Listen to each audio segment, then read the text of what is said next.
Today we are going to take a closer look at the 16 geomantic figures. Geomancy, once again, was a form of divination used in the Renaissance and really has its roots to the Middle Ages and back before that, lost into the sands of time. It probably derives from Africa or from the Middle East and came into Europe in the Middle Ages. The use of geomancy.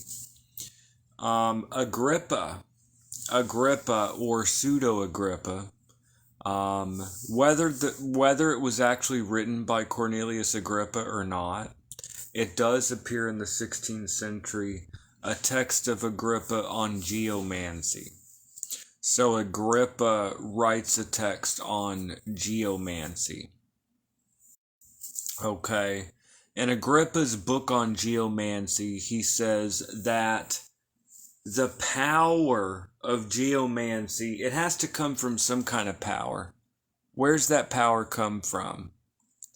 Agrippa, he basically says here, or pseudo-Agrippa, he says that it could be used to communicate with earth spirits. You can use it to communicate with elemental spirits of earth by taking a stick and marking holes in the ground in the earth. And this could be used as a way to communicate with terrestrial spirits. So this text, Cornelius Agrippa, it's one of the 6 texts that are found in this the 4th book of occult philosophy of Agrippa. So Heinrich Cornelius Agrippa was a very important figure. In the 16th century, he actually wrote the 3 books of occult philosophy. However, there is also a purported 4th book associated with Agrippa. Now, the 4th book of Agrippa, this showed up like 30 years after Agrippa had died. And it's been brought into question since the beginning whether or not this was actually written by Agrippa or not. One of the students of Agrippa, Johann Weir, he said that it does not appear to be from the pen of his master. So whether or not this text was written by Agrippa, it could be. So it's up for debate. Did Agrippa really write this? Either way, this book of Agrippa on geomancy appeared in the 16th century. Okay, so this appears in Latin in the latter part of the 16th century. Okay? Now, what does pseudo-Agrippa or Agrippa say? Let's take a look here. And then later on, I'm going to add the links and everything if someone would like to buy a copy. If I do provide a link, then it'd be a commissioned link, just full disclosure. So here we go. Here, we're going to go to reading some Agrippa. So we're reading some more of the 16th century texts on magic. Good morning, everyone. I hope everyone's having a great morning. So, this is what Henry Cornelius Agrippa says. He says,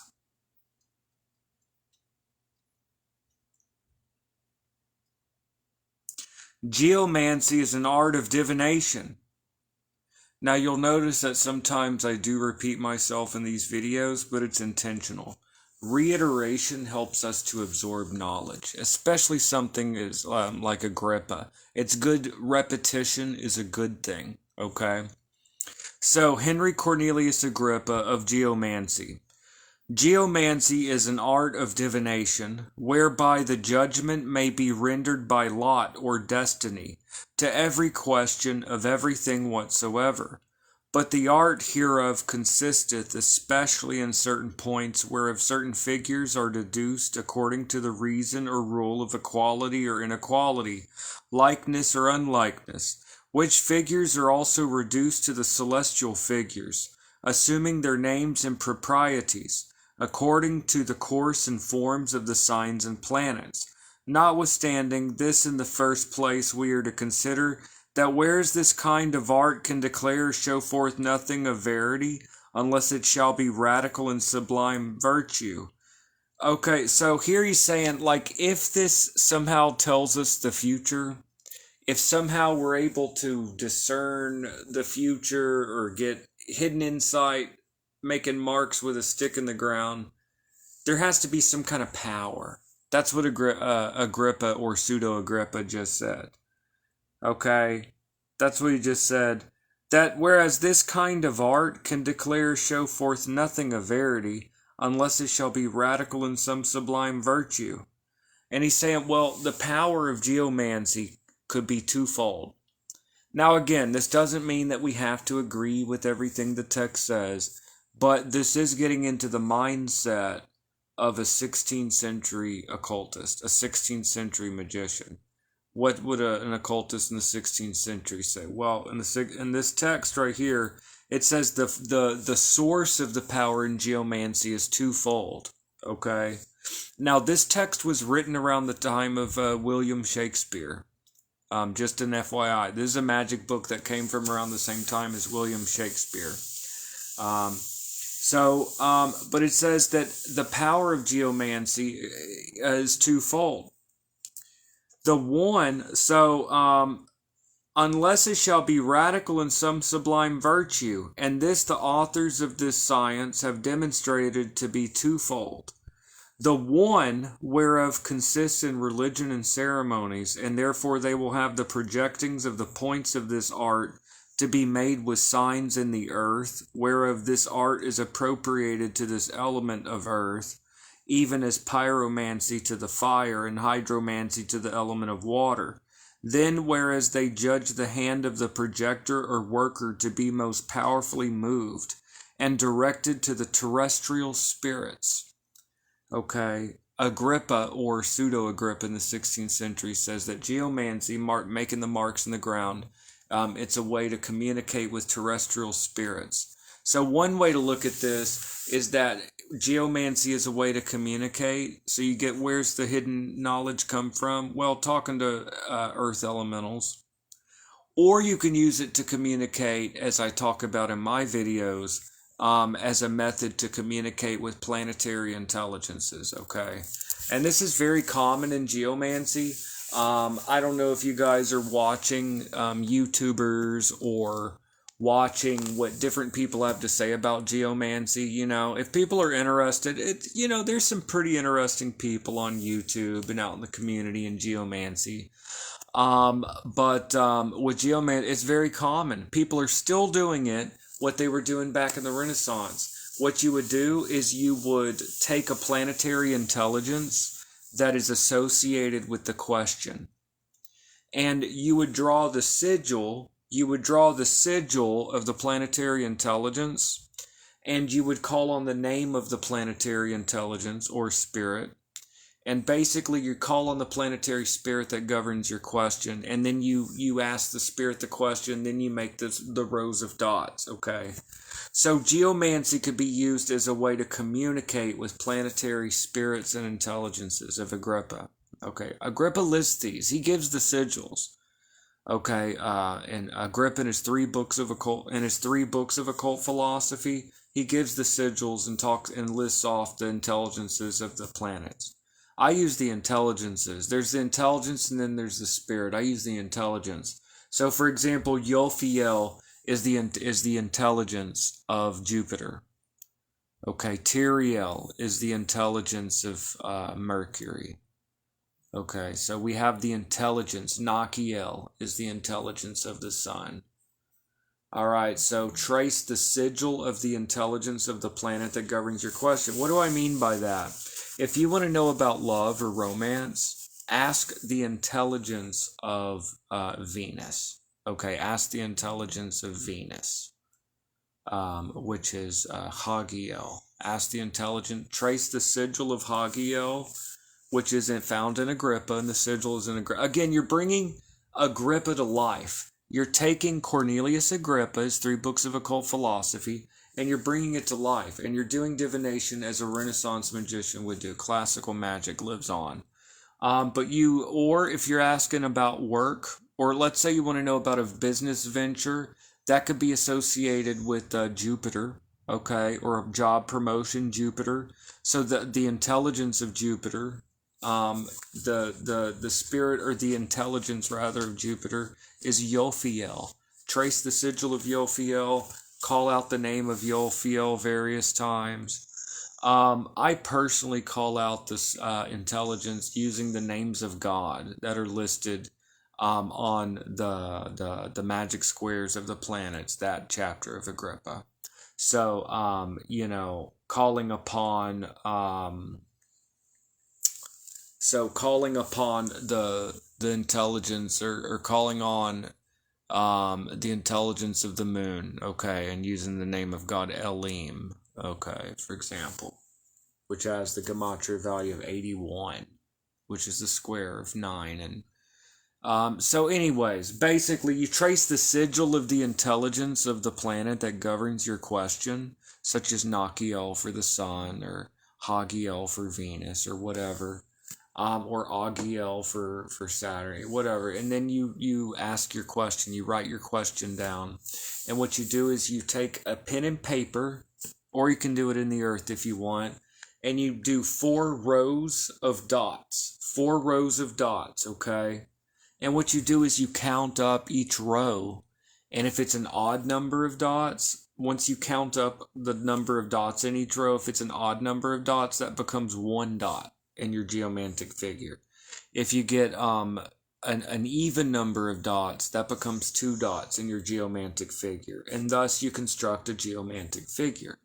Okay, there's 16 of these figures. And again, these are ways to communicate with spirits in grimoire magic, basically. Geomancy, it's a way to communicate with spirits and ask spirits questions in classical grimoire magic, okay? And what are the 16 geomantic figures composed of? Well, they're associated with the planets, the 7 astrological planets, and with the 12 signs of the zodiac, okay? So what you have is an astrological and also an elemental language. And this astrological and elemental language is used to communicate with spirits. Now, Agrippa says here that it could be used to communicate with earth elementals. It says here, and this the authors of this science have demonstrated to be twofold, the one whereof consists in religion and ceremonies, and thereby they will have the projectings of the points of this art to be made with signs in the earth. Wherefore this art is appropriated to this element of earth, even as pyromancy to the fire, and hydromancy to the element of water. Then, whereas they judge the hand of the projector or worker to be most powerfully moved and directed to the terrestrial spirits, and therefore they first use certain holy incantations and deprecations, with other rites and observations, provoking and alluring spirits of this nature hereunto. Another power, says Agrippa, or pseudo-Agrippa, another power there is that doth direct and rule this lot or fortune, which is in the very soul itself of the projector. So another power, so it could be used to communicate with spirits, but in this 16th century text, in Agrippa or pseudo-Agrippa, it could be used to communicate with spirits, but the power may come from your own soul. So there's already this, it's not just New Age, this is from a 16th century text. It talks about the power may be found in the soul of the geomancer. Okay, so maybe this higher knowledge or higher wisdom comes from the soul of the geomancer himself or herself. So this is what it says. This is, again, we're reading Agrippa on geomancy.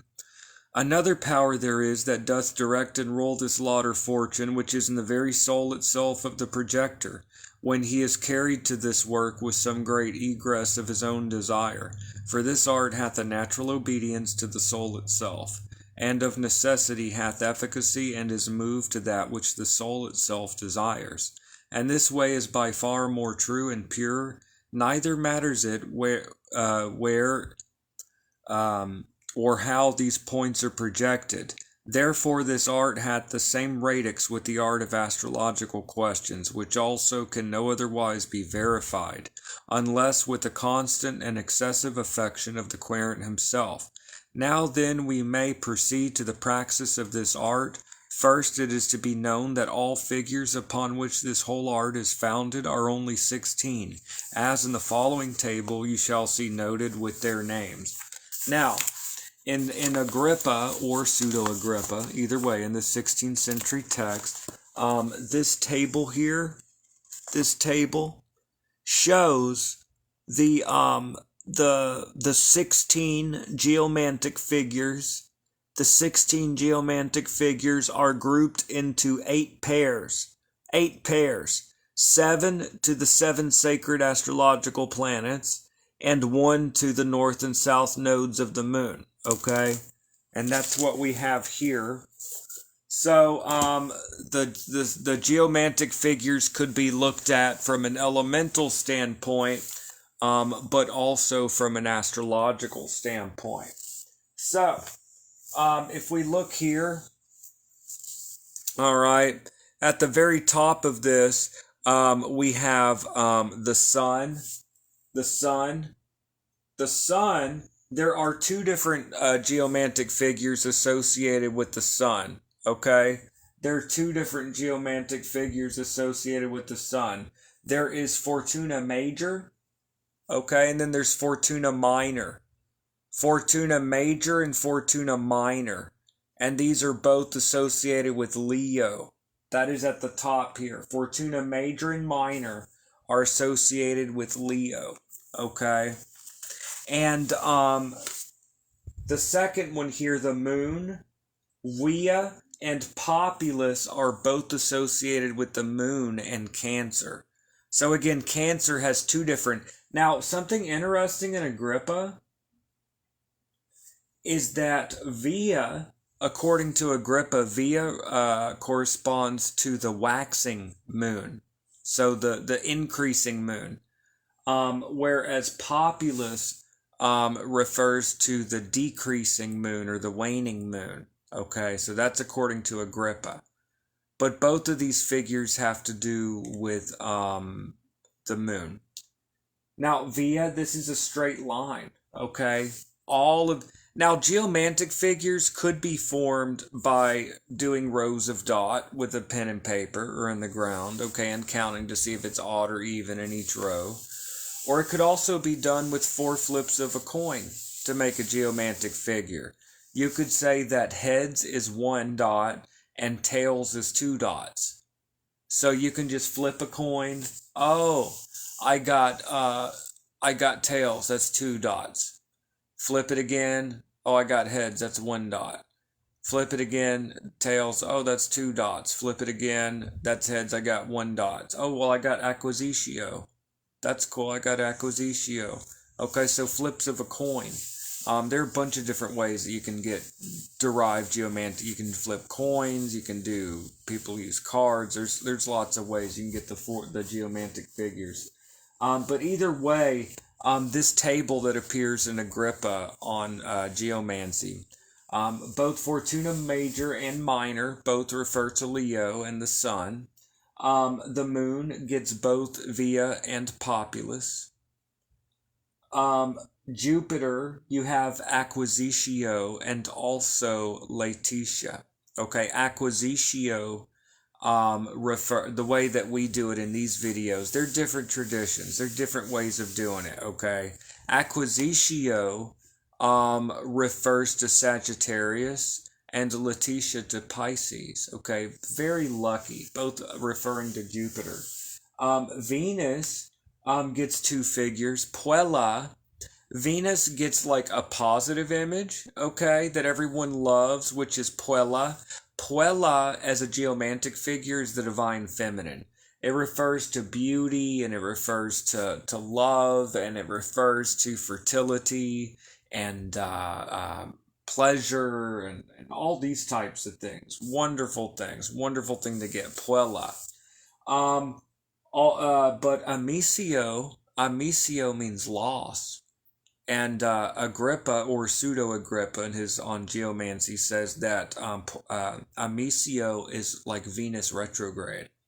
Amicio means loss. And think of how you feel when you break up from a relationship. Let's say you're in love and you have a breakup. That's amicio. That's the dark side of Venus, okay? So amicio, that kind of makes sense symbolically, that amicio means loss, but it's assigned to Venus. It's like the darker side of Venus, okay? So, and that's kind of the darker side of having a relationship, is dealing with loss. So Puella is kind of the light side of Venus, and then Amicio is kind of like this harsher side. Okay. But if you look in the table of Agrippa, in his on Geomancy, it shows that Amicio and Puella are both associated with Venus. Again, Amicio means loss, and Puella means girl in Latin. Mercury, albus. Now, both of these kind of express energies of Mercury, if you think about it. Albus is like the scholar, the scribe, the scholar, the librarian. Okay, albus is all about knowledge, wisdom. Albus is all about knowledge, wisdom, learning, education. The studious learning and education, libraries. That's that aspect of Mercury. It's like the scribe and the learning. Conjunctio also is Mercury, but conjunctio's like the crossroads. It's Mercury that connects things. It makes deals. It connects. So these both express aspects of Mercury as an archetype. So Albus is like Mercury the librarian, or the professor that knows a lot. That's Albus, that aspect of Mercury. And Conjunctio is like the car salesman. To think of it that way, it's like the car salesman side of Mercury. You know, it's about making deals, or the salesman, or the businessman, or whatever. It's about making connections, making deals, and it's a crossroads. It's bringing people together. It's making things happen, that type of thing, okay? But both express an aspect of Mercury. So, Albus is like the learned sage, the hermit, and it's actually a goblet or a cup. Albus is associated with Gemini, Albus, and Albus. And then Conjunctio is associated with Virgo. All right. So that's kind of interesting. You see both the Mercury, both as like the librarian, as the sage, the learned, wise person. And then you also have the aspect of Mercury as like the deal cutter, you know, or making connections, or whatever else. That aspect of Mercury, conjunctio, which is expressed here in Virgo. Mars has two figures that it's two geomantic figures that it's associated with, Puer and Rubeus. Puer is Mercury in it on its good side, okay? Good side. I hate to say good or bad per se. It's more stable, what more people want. Puer is Aries, and it usually represents lots of energy. It's Mars on a good day, Puer. It is Mars energy, but it's to lots of energy and drive to achieve a goal, to make something happen, that aspect of Puer. It's like, could be seen as a sword, okay? Mars, Puer, is Aries. It's a rush of energy to make something happen. It's bold, it's courageous. Sometimes it could be a little brash or a little rash, okay, with the unthinking. But it's your normal. It's, for the most part, it's a good thing. Puer could be a little aggressive, but whatever. And then Rubeus, associated with Scorpio, is also ruled by Mars, but this is Mars and it's more destructive. Okay, this is like Mars retrograde. Rubeus is associated with normally like really bad things happening, and destruction, and basically just endings, and Ruby associated with a lot of passion. Anything to do with passion is good. Okay, Rubeus is in matters of sexuality or passion. Rubeus is a good thing. Okay, but Rubeus also could represent some type of like negative ending, or it could be seen as too aggressive. Okay, too much passion. It's also called danger or burning, Rubeus. Okay, so it's that negative aspect of Mars. Rubeus and more of the positive aspect of Mars is puer. Saturn gets Carcer. Carcer is associated with Capricorn, and Carcer actually means jail, like carcel in Spanish, carcel. Carcer means jail or prison. But Carcer really is not as bad as it sounds. Carcer is associated with Capricorn. It has to do with isolation, non-movement, limitations, restriction, okay? But this is the part of Saturn that sets rules, that sets limits. But it might be like non-movement, okay? It may be kind of, but some people in Carcer, they feel stagnant, they feel trapped in a situation, okay? That's kind of the negative side of Carcer. But it's also stable. It's like ice. It's like frozen, okay? It's non-moving. So it's one good quality of Carcer is its stability, okay? But it's associated with a Capricorn. It's strengthened in the 10th house. Okay, it's Carcer. And Tristitia means sadness. Tristitia means sadness, and that's pretty self-explanatory. And Tristitia is associated with Aquarius and Saturn.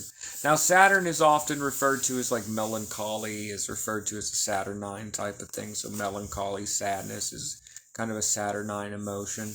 But Aquarius is actually associated with Tristitia.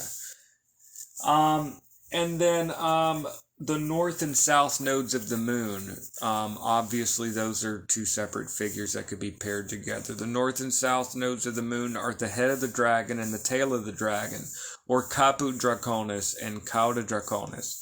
So this is something that appears in Agrippa. And this is kind of his grouping of the 16 geomantic figures into 8 pairs, okay?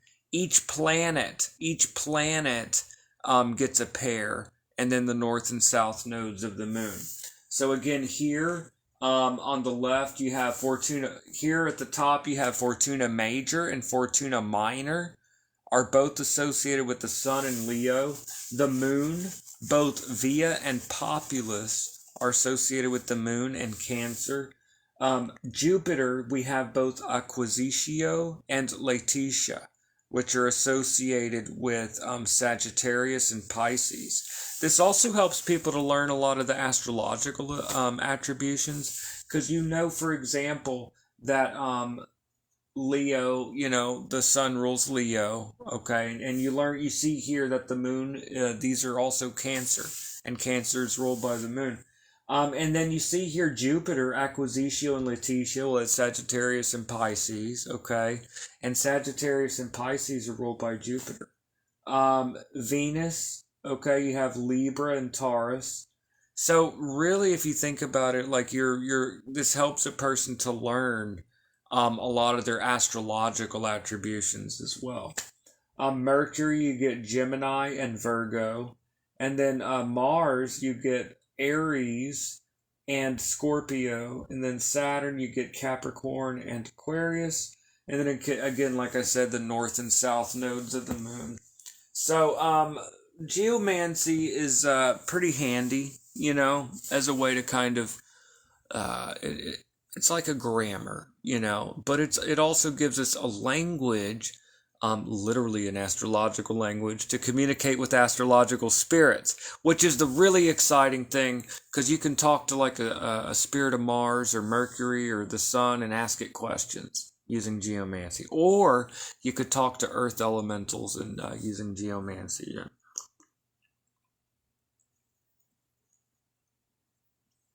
And we also need to continue our reading of Agrippa. We're going to get into shield charts. So, normally what you would do, so for shield charts, okay, you're going to make 4 geomantic figures. Should I do that in this video? How long have I been going here? I'm trying to think, because this is a lot to go into. Shield charts. Okay, so a shield chart, yeah, we're going to go into it, okay? Shield charts, um, basically, they give you a way to interpret. Okay, so if you've been following my videos so far, we've been making a geomantic figure. We've been asking a question and drawing one single geomantic figure. Okay, so today we are going to take this up a notch and we're going to make an actual chart. Okay, so what do y'all think about that? How about that? How about today we go into making an actual geomantic chart? Alright, today we're going to be doing shield charts, and we're going to work our way on through this. So, if you've been watching my video, a geomantic figure is composed of 4 rows, okay, and it could either be a 1 or a 2, okay, either a 1 or a 2. Now, you could make a geomantic figure in various ways. One method is to get a geomantic figure. Actually, hold on just a moment. I'll be right back, y'all. Hold on just a moment here.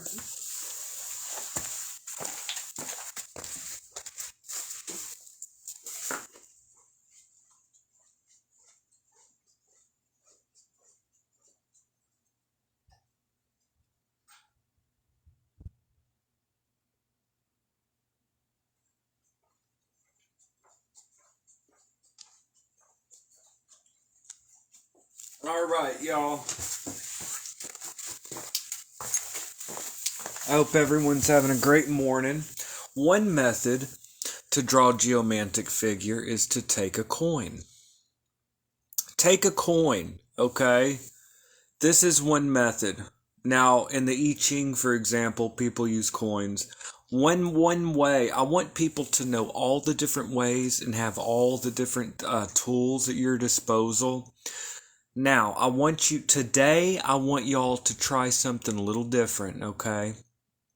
So far, we've been making dots on a piece of paper, okay? So far, we've been making dots on a piece of paper. Today, I want y'all to get a coin, okay? Today, I want y'all to get out a coin. So, I don't know if you have a coin anywhere near you, but today, if you're watching these videos, we are going to be geomancers. I'm going to make y'all geomancers. Y'all are going to be geomancers, okay? By the time you leave this video, you will have learned yet another tool or another method that can help you from now on in your life, okay? Leaving this video, you will have a deeper understanding. Another tool that you can use from now on. From now on, you'll have this tool at your disposal, okay? So, if y'all have a coin, I really recommend that y'all get a coin. Just play along, do with the video, and then I promise you guys that y'all will get a lot out of this, okay? So, if y'all have a coin, alright, if y'all have any coins or any change around, here's what I want y'all to do. I want you to get your coin handy, okay? I really encourage y'all to actually do this, you know. If y'all want to work with the angels, you know, work through these angels with me, and we're gonna work through the angels together, and we're gonna do angel magic and do divination. If you follow these videos, so get a coin. So this is how we're gonna do our geomantic reading, okay? Now, heads is 1 dot. Heads is 1 dot. Tails is 2 dots, okay? Remember the rules with me. Heads is 1 dot, tails is 2 dots, okay?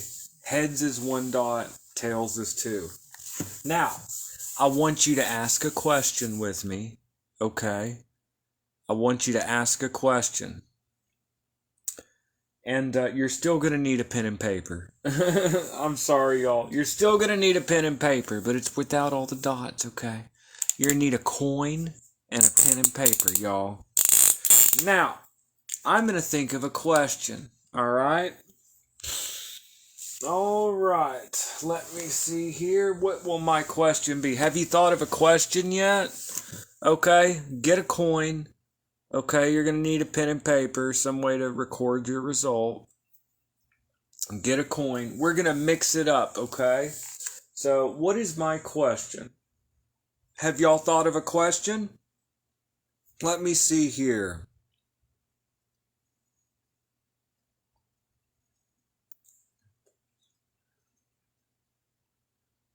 Okay, I thought of a question. Have you thought of a question yet, y'all? All right, get your coin. Have your pen and paper ready because you want to write this down. Okay? So, again, heads, the rules are this. Heads are 1 dot and tails are 2. Okay? We're going to flip the coin 4 times and we're going to draw a geomantic figure. I'm going to show you how. So, if you'd like to, you can watch me first. And then I'll give you time and you can do it yourself.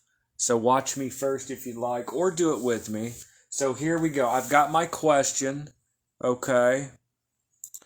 Okay. What is...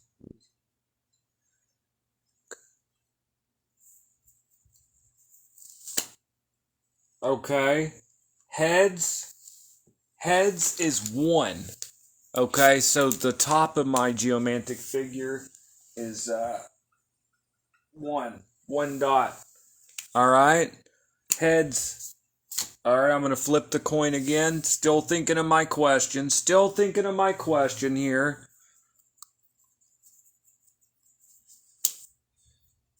Tails. Tails, as we said, is the number 2. Is 2 dots. Okay, tails is 2 dots. So my second time was 2. Alright. So now I'm starting to build a geomantic figure. Okay. So now I'm going to do it again. Still thinking of my question. Heads. Heads again is a heads is 1 dot. So again, heads is 1 dot, tails is 2. Heads is 1 dot. All right. And then I'm going to do one more. Still thinking of my question.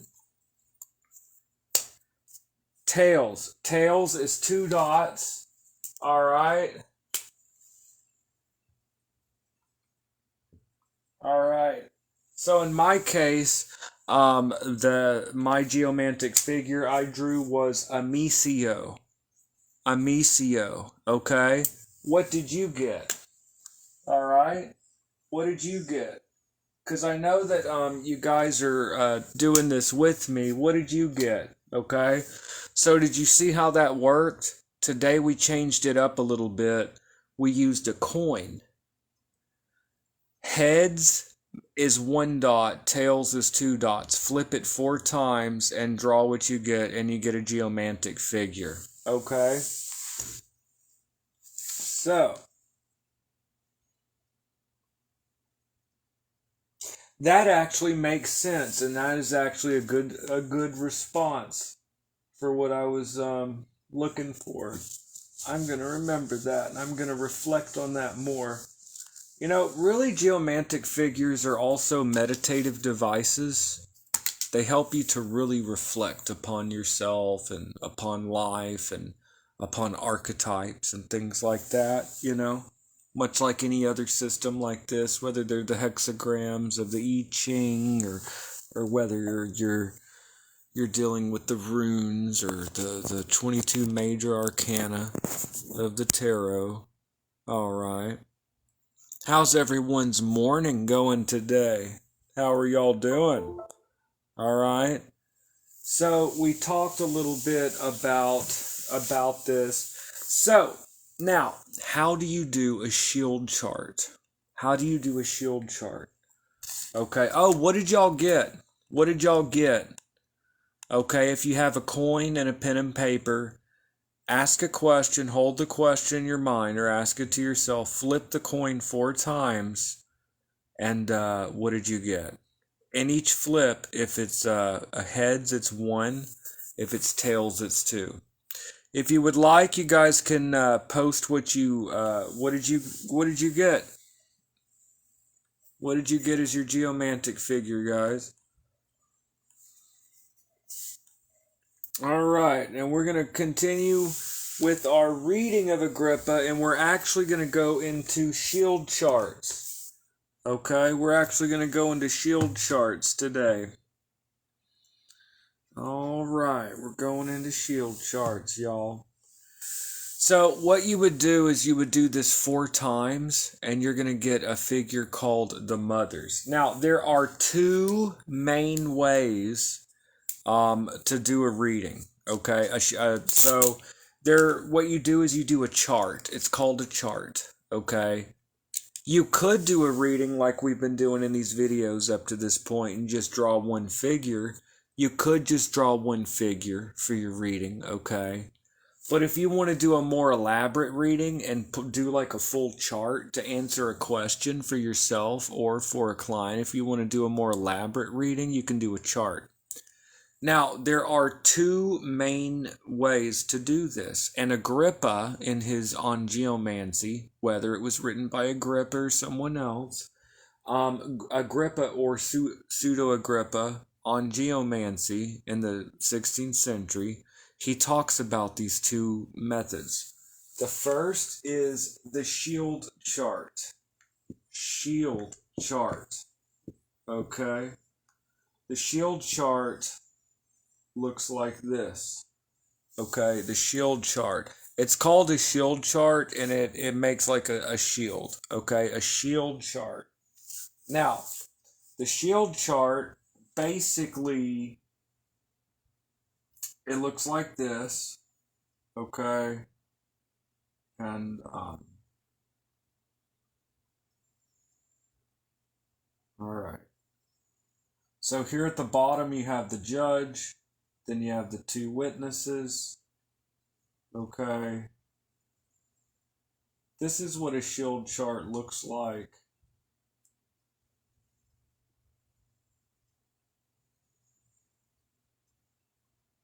And basically, you have all these geomantic figures that go in here, and each one represents something, okay?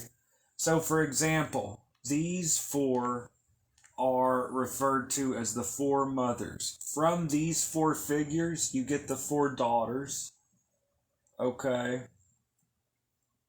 Oh, yeah. Yeah, so 4 from the 4 mothers, you get the 4 daughters. Okay, and by adding the 2 mothers, you get the nieces, and adding the daughters, you get the nieces.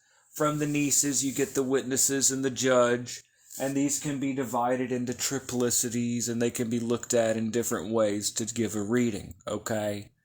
Now, the other method is to use a house chart. A house chart is basically where you use the 12 houses of the zodiac as a way to do a reading. A house chart, okay? So in a house chart, you do the houses of the zodiac, okay? So basically, you cast the geomantic figures and you put them in the 12 houses of the zodiac, all right? So if you want to know about love, first of all, you always look at what the first house says, and then, because that's your ascendant, and then you look at the quasited house. So if you want to know about love matters, you would look at, of course, at the first house, which is the querent, and then you would look at the 7th house. What is in the 7th house? Because that has to do with partnerships. Or if you want to know about a career change or something, you would look at the first house, which represents yourself, and then you would look at what does it show in the 10th house, which has to do with career, as an example. Okay, so again, what you have here is a symbol system based upon astrology. Okay, and the 4 elements as a way to communicate with spirits or with the anima mundi, or Agrippa says here, even with our own souls. Okay, but in order to do that, all you have to do is draw 4 figures. Okay, in order to do all of this, all you have to do is draw 4 figures while you think of your question. 4 figures. All right? All you have to do to fill out a house chart or a shield chart or any of this is you just draw 4 figures. And from this, you'll draw a whole chart, okay? I'll show you how it's going to go. All right, we're going to do this together. So, what we're going to do is we're going to draw 4 figures, okay? If you have your pen and paper, I want you to draw 4 figures. We're going to do 4 geomantic figures. So, if with your pen and paper, you're doing the dots in a row method and counting whether it's odd or even in each row, if you're doing it this way, you're going to do 16 rows because you're going to do 4 figures, okay? Or you can do 16 flips of a coin. 16 flips of a coin. Because again, you're going to do, it takes 4 times to get 1 figure. 4 flips of a coin to get 1 figure. But you're going to do four figures while thinking of your question, okay? So I'm going to do this with you. So here's what we're going to do, all right? We're going to do 4 figures together, all right? Are y'all down for this? Are y'all down? So you guys watching this video with me, we're going to do 4 figures together, all right? And you, by the time you finish watching this video, you will have done a geomantic chart. Not just drawn 1 figure using geomancy like we've done so far in these videos. If you do this exercise with me, then you will walk out of this video having done a chart and understood a little bit about the geomantic charts as well, not just a figure. So we're going to do like we've done in every video. We're going to take a geomantic figure, but we're going to do 4 figures, okay? And if you're watching later on, you can pause the video. So I'm going to think of a question again. Okay.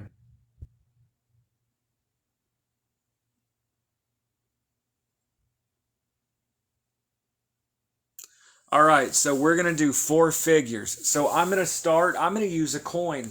I'm going to use a coin to do mine. You can do it the dots method or a coin. We're going to do 4 figures. Whether you're using the dots or the coin, it's going to be 15. It's going to be 16 altogether, 16 coin flips or 16 rows of dots. Because it takes 4 to do 1 figure. We're doing 4 figures, the 4 mothers. Okay, so here we go. I want y'all to do it with me. I'm going to do it now. So I'm gonna draw 4 figures. Here we go. So think of your question and draw the 4 mothers with me, the 4 figures, okay? So again, if you're watching this at home, if you have a coin or you want to do the dots method, we're going to do 4 full geomantic figures, 4 different geomantic figures. Focus on your question. Here we go, y'all.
I'm going to flip it again.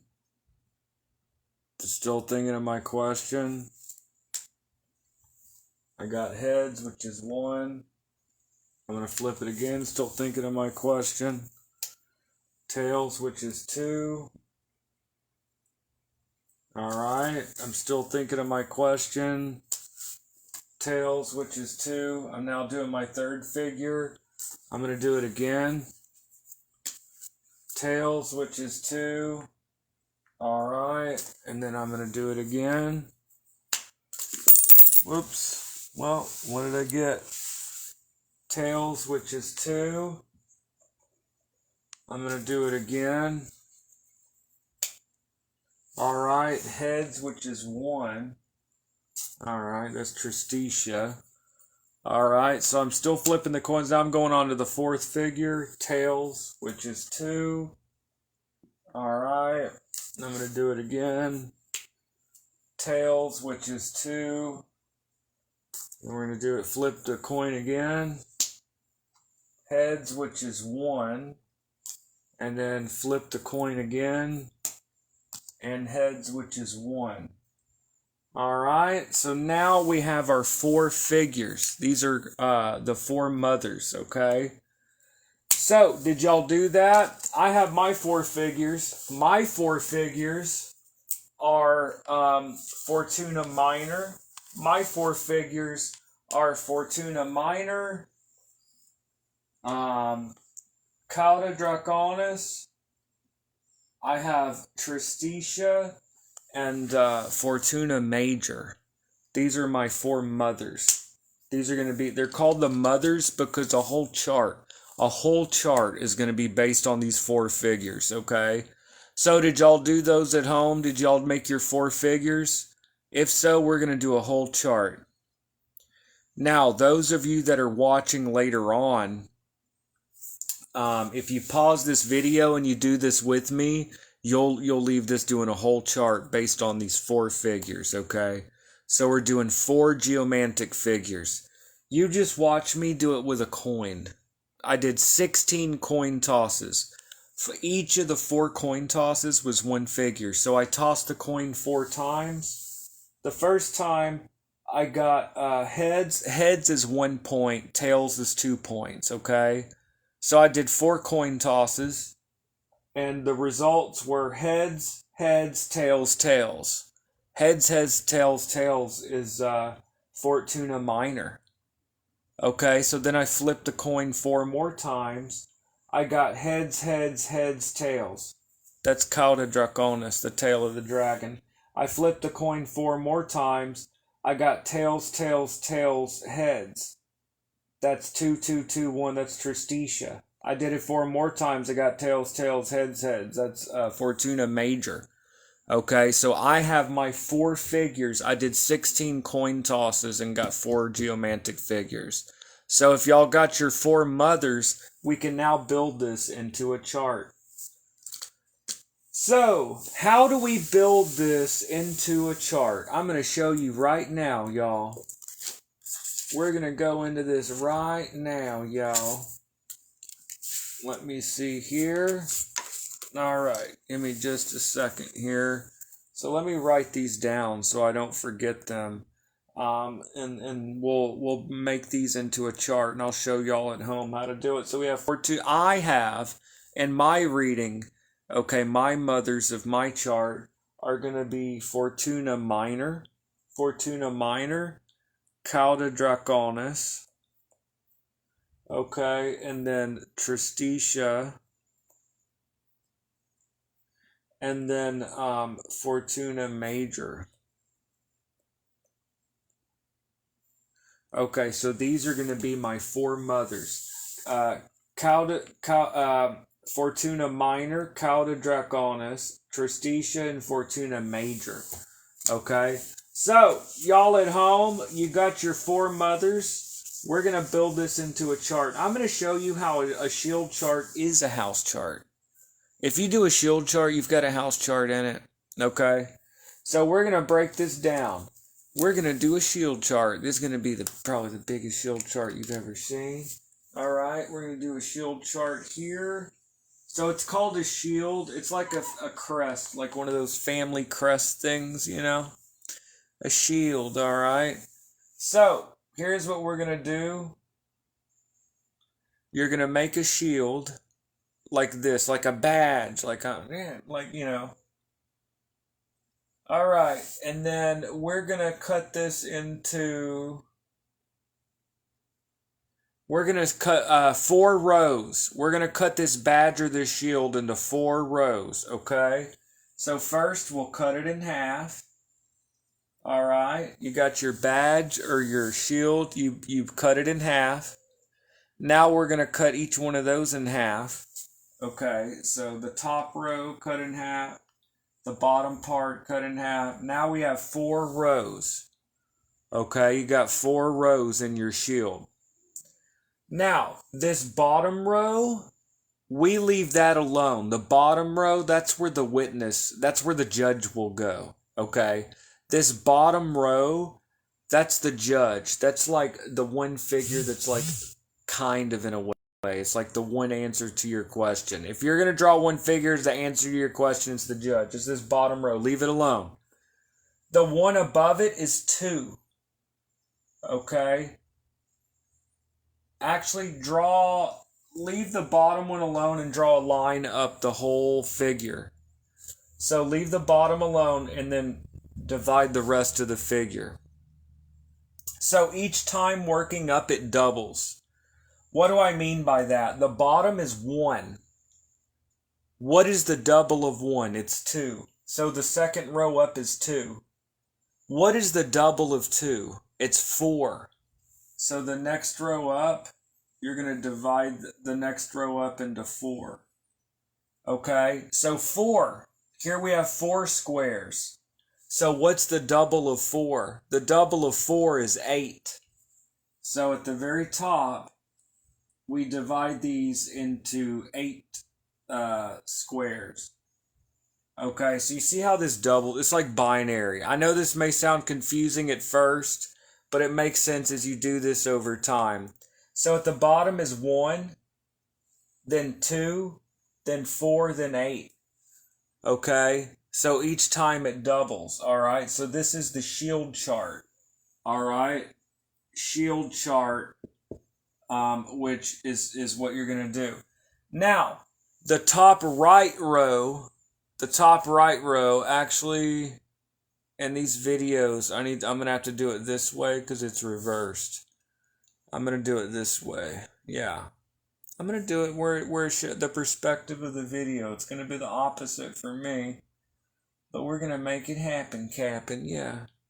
So, the mothers, I'm going to do it in the perspective for y'all. The mothers, they go in the top right of your shield. So the mothers that I got, the 4 figures, this is where you put your 4 figures, okay? Your 4 figures that you drew earlier are going to be the 4 mothers. Now the mothers, my first one was Fortuna Minor.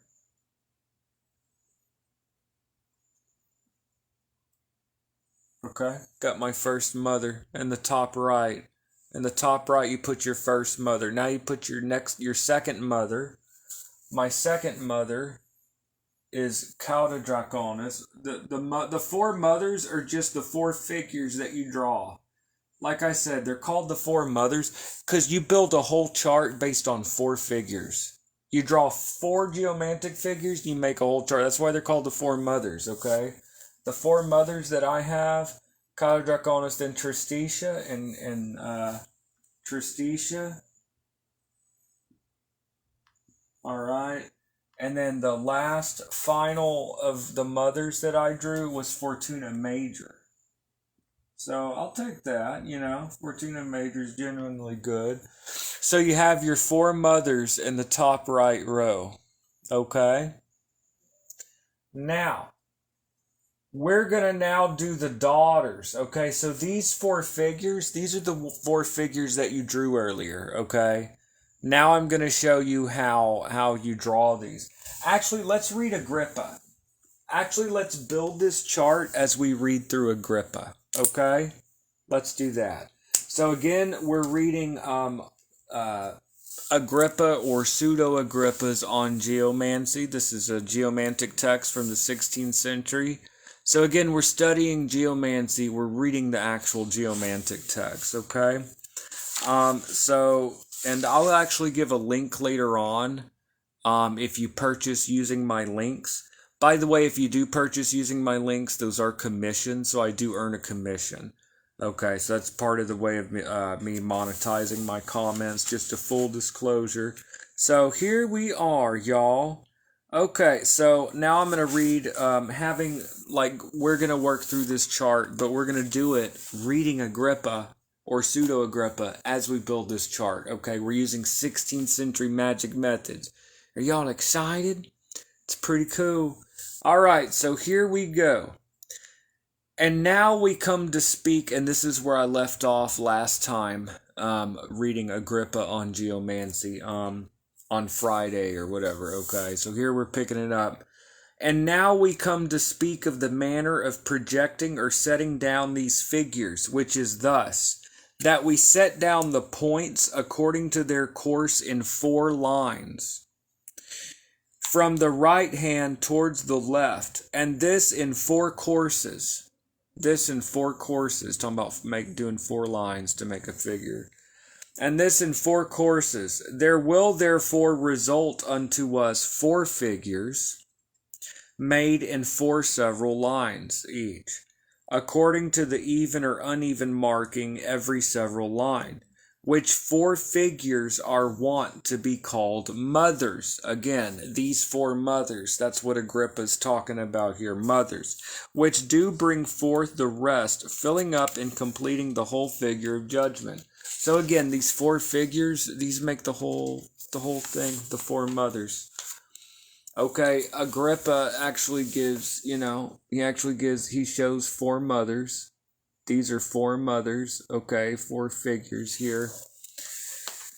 And what it's doing here is for someone that's too lazy to count the number of dots, they can just connect every 2, like these H's, okay? And if you have 1 left over, it's 1 dot, and if it's connected, it's 2, okay?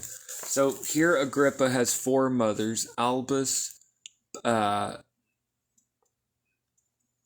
he's got 4 figures. What is this one here?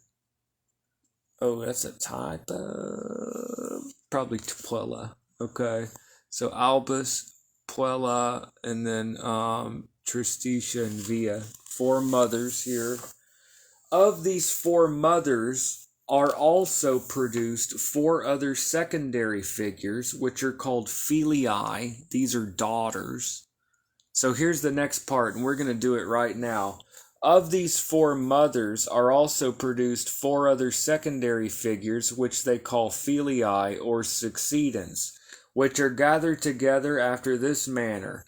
That is to say, by making the 4 mothers according to their order, placing them by course one after another, then that which shall result out of every line maketh the figure of filii, the order whereof is descending from the superior points through both mediums to the lowest, as in this example. Okay, so the 4 daughters. What you do, remember how I said that a geomantic figure is composed of 4 lines? Here's an example. Albus, okay? It's composed of 4 lines. Like Alba, it could be 1 or 2, or on and off. It's like binary, okay? So Albus, it's called. You're like communicating with spirits through like on and off switches, basically, using astrological codes. Pretty cool. But here we have 4 lines in Albus. The top line is 2.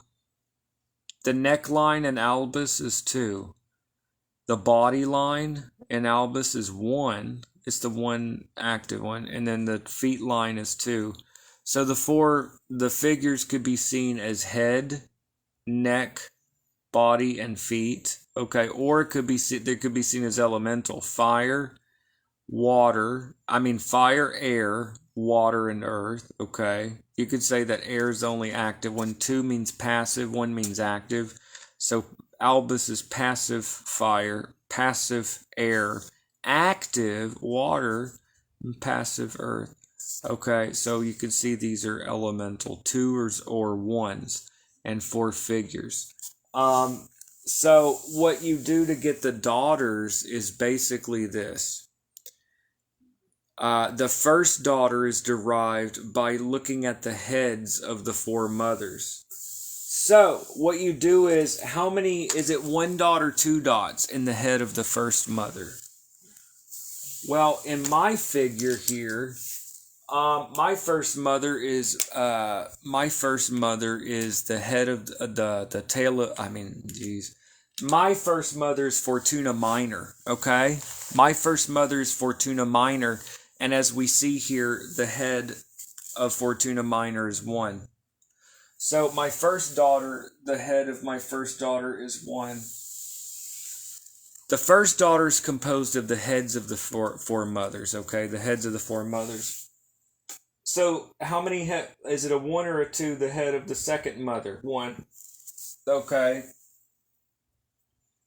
Is it 1 or 2, the heads of the third mother? It's 2. So the third mother, her head is 2. So 2. Is it 1 or 2 is the head of the fourth mother? It's 2. Okay, so my first daughter here is Fortuna Minor. Now, the second daughter is by looking at the necks of the 4 mothers, the neckline, okay, of all 4 mothers. So here, the neck of Fortuna Minor is 1. The neck of Cauda Draconis is 1. The neck of Tristitia is 2. The neck of Fortuna Major is 2. So here, Fortuna Minor again. So Fortuna Minor repeated twice is my the first 2 daughters of my shield chart. Now we look at the 4 body lines, which is the third line of each of the 4 mothers, and we see what we get. So the third daughter is composed of the body lines, or the third lines. The third line of Fortuna Major is 2, so the top of my third daughter is 2. The next one is 1, and then the next one is 2, and then the next one is 1. So my third daughter here is Acquisitio. And then finally, the fourth daughter is, you look at the feet line of all 4 mothers. So the first mother, the feet line is 2. The next one 2. The next one 1. And then the next one 1. So I have my 4 mothers. The 4 mothers, okay? The 4 mothers. And then we have the 4 daughters. This takes up the first row. Now, as I'm about to explain, these also make the first 8 houses of heaven. But now we get the 4 nieces. And I know that this sounds like a lot of information at first, but it's going to make more sense over time, okay? Because each and every time we make a video like this, we're going to work through it, okay? So it's going to get easier over time. Now, what you do here to get the 4 nieces, and I know this is like information overload, but just we got to push through it, y'all. You add the first 2 mothers together to get the first niece. What do I mean by that? The first 2 mothers here are nope, I did it backwards. Okay, the first 2 mothers here are Fortuna Minor and Cauda Draconis. You add them together. So 1 dot plus 1 dot is 2. 1 dot plus 1 dot is 2. 2 dots plus 1 dot is 1. 2 dots plus 2 dots is 2. My first figure is Albus. So basically, how many heads is in these 2 figures? Each one is 1. And 1 plus 1 is 2. How many dots are in the next line, the neckline? 1 and 1 is 2. How many dots adding these 2 in the third line or body line? There's 2 and 1. 2 and 1 is 3. 3 is an odd number. So the third line in my figure is 1. And then 2 and 2 is 4. And 4 is an even number. So the bottom line is 2. So I got Albus. Okay, so I got Albus.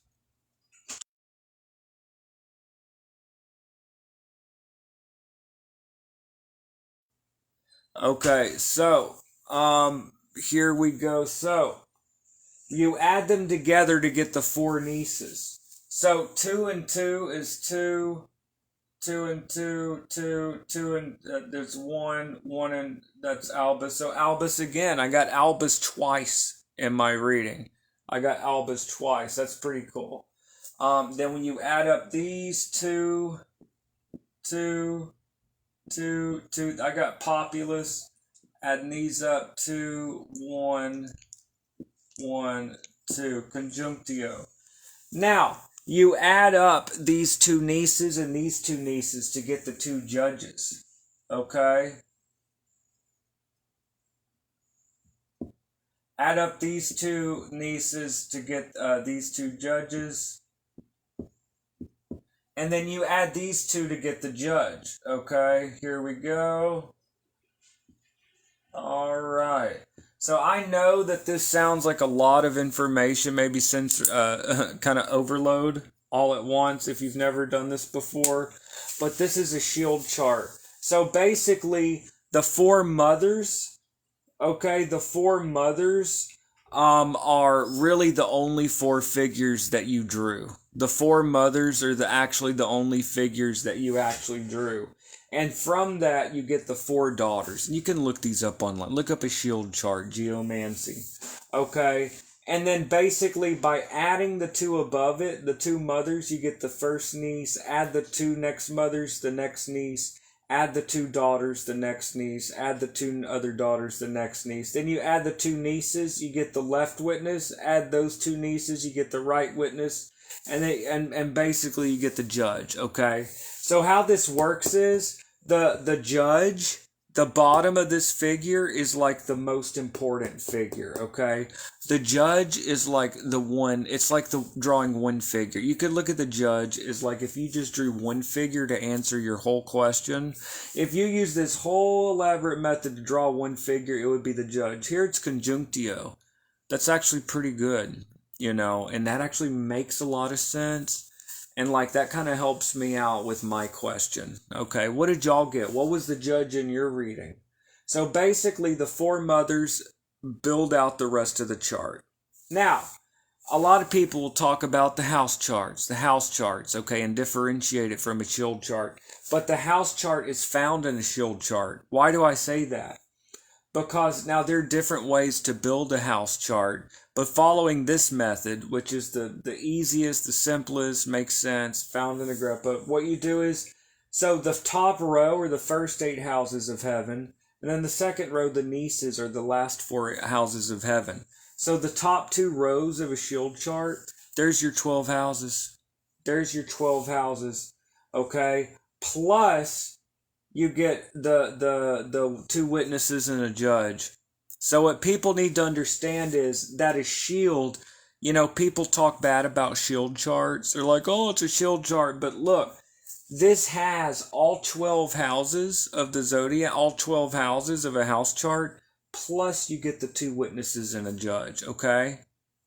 Because look, so the top 2 rows of this makes 12. So the first 4 mothers make the first mother makes the first house, the second mother the second house, the third mother the third house, the fourth mother the fourth house.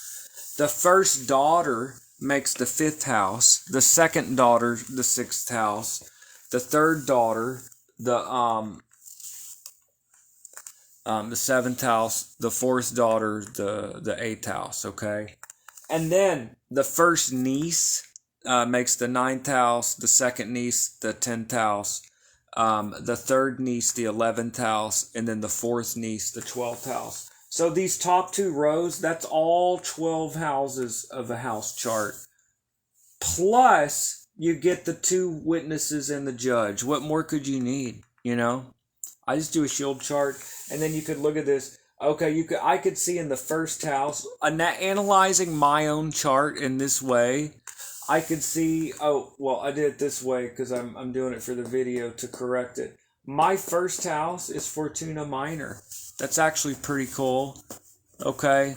Now, what house would correspond to my question?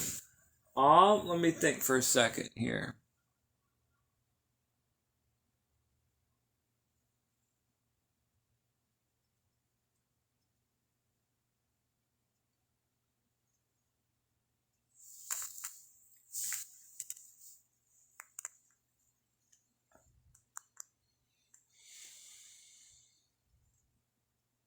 Okay, that actually makes sense.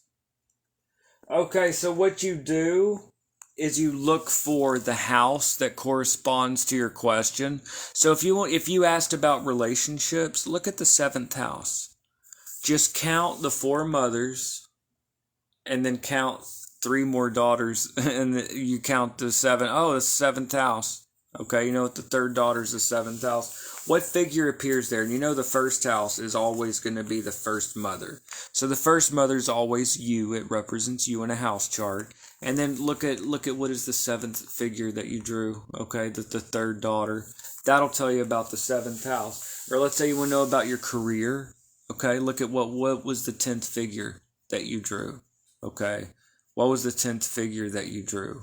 Or basically, what was the 2nd niece? So in this way, you could see that a house chart is found in a shield chart. But basically, you draw the 4 mothers, and then how many, is it a 1 or a 2 in the heads of the 4 mothers? That gets the 1st daughter. The 2nd daughter, the neckline of all 4 mothers becomes the 2nd daughter. The body line of all 4 mothers becomes the 3rd daughter, and then the feet line of the 4th daughter. And then you add these together. Okay, to get the 4 nieces, add those together to get the 2 witnesses, and then the judge. The judge is like the end-all answer to the question, and then the 2 witnesses give a little extra information. Also, you could say that the right witness represents you and it's what the querent brings to the table. The right witness is what the querent brings to the table. Again, the bottom of the figure is the judge, whatever you get. If you went through this whole process with me, you should have a shield chart. So once again, you do the 4 mothers. From it, you get the 4 daughters, and then you get the 4 nieces. And from the 4 nieces, you get the 2 witnesses, and then the judge, okay? Now, the right witness... Okay, at the bottom is the judge. That's the basic answer to your question. And then you have a right and left witness above that. The right witness represents the querent, you, or whoever you're asking for, the person this concerns, the querent, and what they bring to the situation. The left witness represents the quesited, the situation itself, and what it brings. So again, here you have internal and external. Okay, so the right witness represents the querent and what they bring to the table or the situation, and then the left witness represents the situation and what it brings to the table, and then the judge is the interaction between the querent and the quesited, or the person asking in the situation. Another way to look at it is that the right witness represents the querent and the past, and the left witness represents the situation and the future. And the judge represents the present and the union of the situation and the querent. Now, there are several other things you can do. If you want to look for hidden influences, you could do what's called following the way of the points. Following the way of the points, you look at the judge and you just look at the top line. Is it a 1 or a 2? Now look at either one of the witnesses. Does that have a 1 or a 2 that matches what's in the top line of the judge? Here, both of them do. So the law of the points can go up. And then you keep following up until you get to hidden influences. Unfortunately, it doesn't work too well on mine because it would just go all over in this case. But that's the way of the points. And then you have what are called the 4 triplicities. The 4 triplicities are another way to read a house chart in which the top 2 rows only can tell a lot about a situation. Okay, so the first triplicity.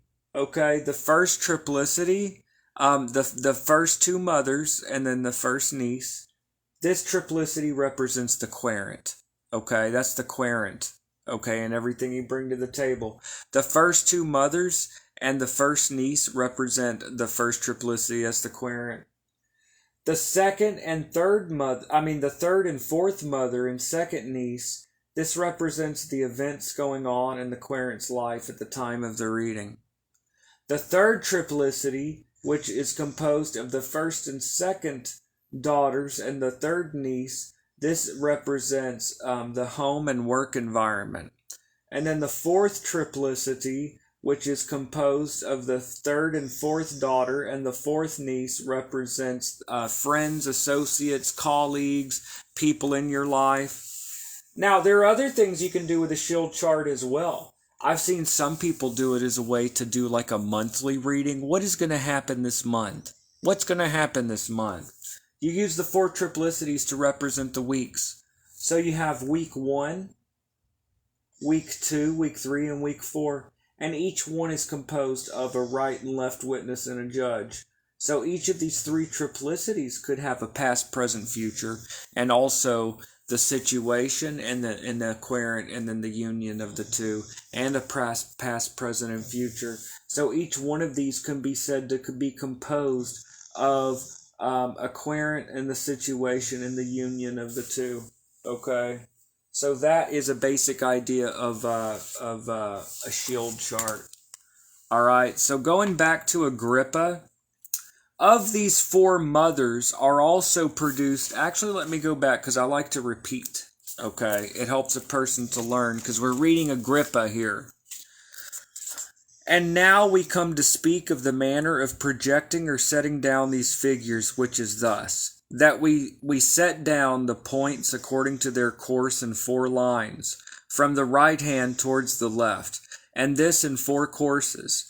There will therefore result unto us 4 figures made of 4 several lines each, according to the even or uneven marking every several line, which 4 figures are wont to be called mothers, the 4 mothers, which do bring forth the rest, filling up and completing the whole figure of judgment. Of these 4 mothers are also produced 4 other secondary figures, which they call filii, or daughters, the 4 daughters, or succedents, which are gathered together after this manner. That is to say, by making the 4 mothers according to their order, placing them by course one after another. Then that which shall result out of every line, make it the figure or filii, daughters, the order whereof is by descending from the superior points through both mediums to the lowest, as in this example. So he then shows the 4 mothers and 4 daughters in this figure. And these 8 figures do make 8 houses of heaven. Like here, the 4 mothers and 4 daughters, they make the first 8 houses. And then the 4 nieces make the last 8 houses. So you can get a house chart and a shield chart. Okay, getting into that. And these 8 figures do make 8 houses of heaven, after this manner, by placing the figures from the right hand towards the left hand towards the right, as the 4 mothers do make the 4 first houses. So the 4 daughters do make the 4 following houses, which are the 5th, 6th, 7th, and 8th. And the rest of the houses are found after this manner. That is to say, the first and second is derived, the nieces. Okay, that is to say, out of the first and second is derived the 9th, out of the 3rd and 4th, the 10th, out of the 5th and 6th, the 11th, out of the 7th and 8th, the 12th. By the combination or joining together of 2 figures, that's adding the figures together, according to the rule of the even or uneven number and the remaining points of each figure. After the same manner, there are produced out of the last 4 figures, that is to say, the 9th, 10th, 11th, and 12th, 2 figures which they call coadjutrices or troughs, out of which 2 is also one constituted, which is called the index of the whole figure, or thinquisited, or the judge, as appeareth in this example. Okay, so you get the 2 witnesses and the judge, is what it's saying. And this which we have declared is the common manner observed by geomancers, which we do not altogether reject neither extol. Therefore this is also to be considered in our judgments. Now therefore I shall give unto you the true figure of geomancy, according to the right constitution of astrological reason, which is thus. Okay. Alright, so I guess that's it for today with the reading of Agrippa. But as you can see, the shield chart, the house chart is found in the shield chart. Okay. So So I'm gonna bring out a video daily. It may be some odd time or whatever, but there's still gonna be a video out daily. And I'm trying to figure out how we're gonna go. We're gonna try to work through Agrippa, but I might also change it up a little bit. I might mix it up. We're gonna see how it goes, okay? So day by day, but every day I'm gonna have something out for y'all. Okay. So this was continuing Agrippa. I plan to continue in my next videos. We'll continue to work through Agrippas on Geomancy. But today we kind of broke down a shield chart and how a house chart is found in a shield chart. Now we're going to be working through shield charts in the ensuing videos. So in my future videos, if you watch my future videos, we're going to be doing shield charts together now. We were doing drawing one figure each time. Now we're going to start doing shield charts. So I hope y'all are looking forward to that, and I'll be there to try to help y'all out and make sure that you get a good understanding of that. All right. So I hope everyone's having a wonderful morning. So I guess that's it for today, and I'll see y'all tomorrow. So that's it for today. I really genuinely appreciate y'all taking the time to watch my videos and spend some time with me here on a daily basis. So I'm going to have more videos coming out tomorrow. So every day there'll be more content. It may be at a weird hour, but daily it's going to come out, y'all. So that is the shield chart. And then tomorrow we are going to continue our reading of Agrippa, or we may work into something else. So we are like in a non-stop occult university. Woohoo! We're doing it together, y'all. Non-stop magic university. We're going to make it happen, Cap'n. Of course, all of my content is free. If you would like to support my Patreon, be sure and click the Patreon link because my content is free. But we're doing magic occult school together. All right. And I will later on add links to my videos. I am in no way encouraging people to click the links, but if you do click a link, like an Amazon link to buy a book or something, I do get a commission from that. So just letting y'all know. Okay, it's just part of monetizing my content. So every day a new video will be coming out, and I hope everyone has a wonderful morning, and I will see y'all next time.